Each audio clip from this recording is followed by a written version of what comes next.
เลาะยิงนกเขายามเช้าๆพี่น้องขี่รถไปหาเลาะยิงหาต่อเรียบร้อยแล้วยิงอยู่เสาไฟนี่ตกอยู่หันนอนเดี๋ยวสิพาไปเก็บ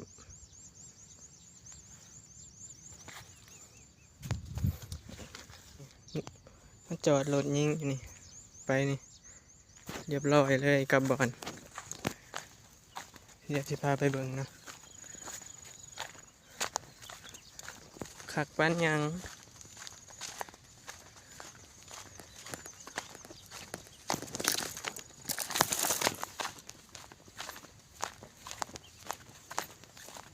นี่ตกในหน้า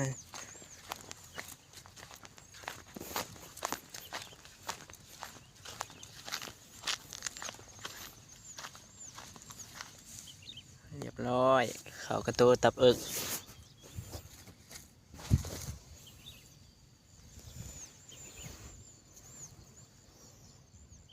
คักปั้นยังเป็นอาบอลเขายิงมาอยู่รถจักร